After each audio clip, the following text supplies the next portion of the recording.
You're saying opposition leaders' voices are being stifled. At the same time, your sister Y.S. Sharmila yesterday, she is demanding that YSRCP MLAs who have not attended assembly resign because they're not even part of assembly sessions. Let's not talk about my sisters here.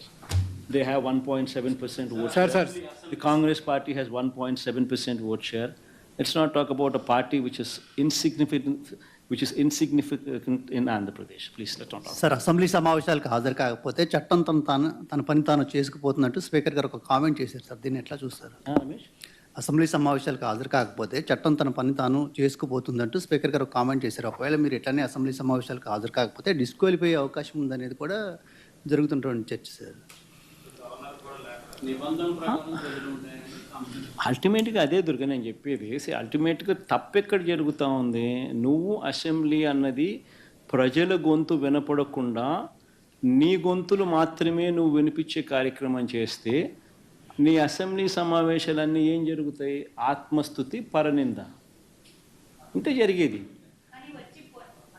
ఆత్మస్తుతి, పరనింద, నీ అబద్ధాలు, నీ మోసాలు, వీటి propagation. ఎవడు మాట్లాడేది ఉండదు, ఎవడు అడిగేది ఉండదు, ఎవడు చెప్పేది ఉండదు.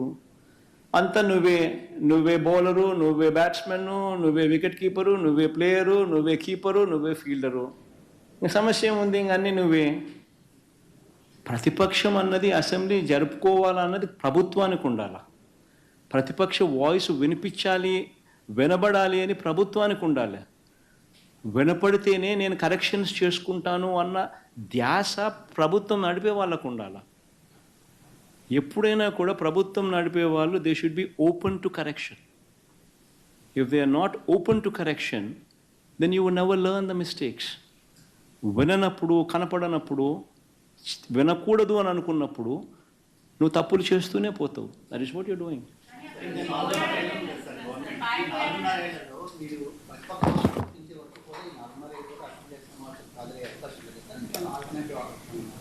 చూద్దాం రమేష్ గారు, కోర్టులో కేసు ఉంది. లాస్ట్ టైం స్పీకర్కి సమన్స్ ఇచ్చినారు. స్పీకర్ రిప్లై ఇవ్వలేదు సమన్స్కు. మళ్ళా కోర్టు నిన్న మళ్ళీ సమన్స్ ఇచ్చింది స్పీకర్కు రిప్లై చేయమని చెప్పి సెక్రటరీకి. సో రిప్లై ఇక తప్పదు. రిప్లై ఇచ్చిన తర్వాత అది నిలబడదు. ఎందుకంటే ఉండేది మేము తప్ప ఇంకెవడం లేం ప్రతిపక్షంగా. వేరే ఇంకొక పార్టీ ఎవడన్నా ఉంటే నువ్వు కనీసం వాళ్ళకి ఇస్తున్నాను ఈయనకు బదులు అని చెప్పేదానికి ఇంకొక పార్టీ లేదు అక్కడ. సో ఆటోమేటిక్లీ నీకు ప్రతిపక్ష పార్టీగా గుర్తించాల్సిందే. అది తప్పదు. అది గుర్తించిన తర్వాత న్యాచురలీ ఆ పార్టీకి ఎంతమంది అన్నా ఎమ్మెల్యేలు ఉండని, ఆ గుర్తించిన ఆ పార్టీకి ఒక నాయకుడు అనేవాడు ఉంటాడు.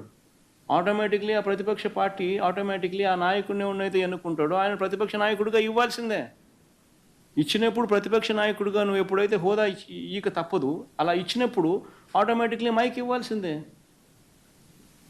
అధికార పక్షానికి సంబంధించిన ముఖ్యమంత్రికి ఏ లెవెల్లో సమయం వస్తారో మైక్ ఇవ్వడానికి, నెక్స్ట్ సమయం ఇవ్వాల్సింది ప్రతిపక్ష నాయకుడికి.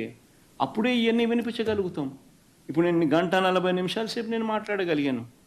ఈ 1:40 సేపు నాకు ఇవ్వకుండా 10 నిమిషాల్లోనే నీ స్పీచ్ నువ్వు ముగించాలి. 175 మందిలో నువ్వు కూడా ఒకడివే.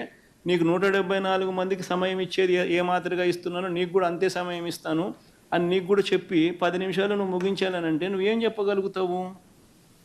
ఏ రకంగా ఈ సమస్యలన్నీ నువ్వు చూపించగలుగుతావు? ఏ రకంగా నువ్వు ప్రభుత్వాన్ని నిలదీయగలుగుతావు? ఏమీ చేయలేము.